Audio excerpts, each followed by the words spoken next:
Boker Tov, nous sommes le 29 décembre 2017, le 11 Tevet 5778. Daniel Haïk au micro ce matin, David Amara à la technique. Heureux de vous retrouver pour cette nouvelle heure d'actualité qui va débuter ce matin, comme tous les matins, par les grands titres de l'actualité du début de matinée. Vers 8h10, l'invité de la rédaction nous conduira en Iran, où des manifestations de protestation très vives contre le régime se sont déroulées hier. Nous en parlerons avec Menaché Amir, qui est probablement l'Israélien le plus célèbre en Iran, puisqu'il a été pendant des décennies le présentateur de l'émission de Kol Israël en langue perse, une émission qui a été suivie par des millions d'auditeurs, qu'ils soient juifs ou non, et qui est donc un expert renommé sur ce qui se passe en Iran. Nous parlerons donc de ces manifestations avec lui, également des profanations de 2 synagogues au cours de la semaine écoulée sur le territoire iranien.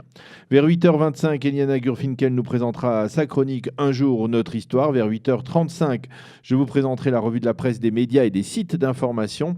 Et vers 8h50, eh bien, nous serons ensemble avec Maître David Lesgold, qui est avocat, avec lequel nous dialoguerons de la paracha de la semaine, la paracha Vayechi, qui clôture le livre de Bereshit. Et ensuite, à la fin de cette heure d'actualité, je tiens d'ores et déjà à vous l'annoncer, nous vous proposerons de suivre une rediffusion tout à fait passionnante de l'émission de France 2 d'hommage au grand rabbin Josie Eisenberg, une émission de la source de vie d'1 heure qui a été diffusée ce dimanche à l'heure traditionnelle de la source de vie, et qui est une émission donc tout à fait exceptionnelle qui retrace pendant 1 heure donc la carrière du rabbin de la télé que Josie Eisenberg était, rabbin de la télé qui nous a quittés, vous le savez, il y a 3 semaines. Et d'ailleurs, d'ores et déjà, sachez que les shloshim du grand rabbin Josie Eisenberg se dérouleront en Israël le mardi 9 janvier prochain à Jérusalem, dans la synagogue Ohel Nechama, rue Chopin, à Jérusalem, à côté du théâtre de Jérusalem, à partir de 19h. Les grands titres de la matinée, Binyamin Netanyahou l'a répété hier, il est en train de se produire des changements importants dans la relation entre le monde arabe et l'État d'Israël. Dans une allocution prononcée hier dans la localité arabe de Ein Mahal, en Galilée, le Premier ministre a affirmé que de plus en plus de pays arabes estimaient désormais qu'ils avaient un intérêt à être en bonne relation avec l'État d'Israël, ce qui pousse à une coopération mutuelle sans précédent, a déclaré M. Netanyahou, qui a précisé que cette amélioration n'était pas seulement perceptible au niveau des dirigeants, mais aussi au niveau des opinions publiques dans le monde arabe. Le Premier ministre était l'invité d'honneur de cette localité de Ein Mahal, qui lui a décerné une distinction, un prix pour avoir contribué au développement économique et social de la localité. Durant ce discours, quelques centaines de manifestants ont protesté contre l'attribution de ce prix au Premier ministre.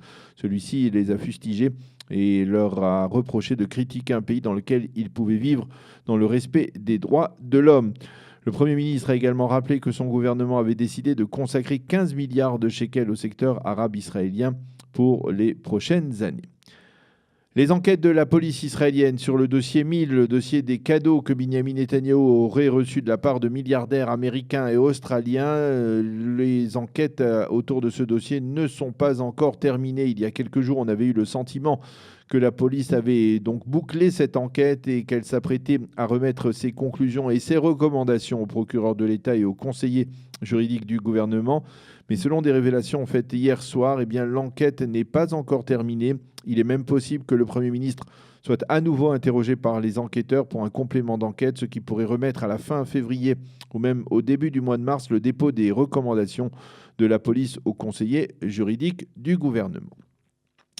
Le ministre de l'Éducation nationale et leader du foyer juif Naftali Bennett a décidé de ne pas se faire interroger pendant 1 semaine sur la radio de l'armée israélienne Galei Tzahal. Il entend ainsi protester contre la suspension de l'écrivaine Irit Linour de la radio pour 1 semaine sur décision du directeur de Galei Tzahal, parce que Linour avait tenu des propos plutôt grossiers envers le président de l'État Reuven Rivlin, après que ce dernier ait apparemment encouragé les Israéliens à descendre dans les rues et à manifester.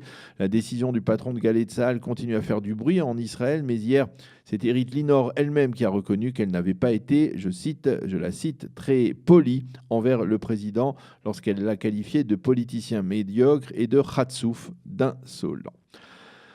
En Israël, on suit avec attention les manifestations contre le pouvoir à Téhéran qui se sont tenues hier, donc dans la capitale iranienne et dans différentes villes de ce pays, des manifestations au cours desquelles les protestataires ont scandé des slogans contre le président iranien Rouhani et contre l'implication du régime dans la guerre en Syrie.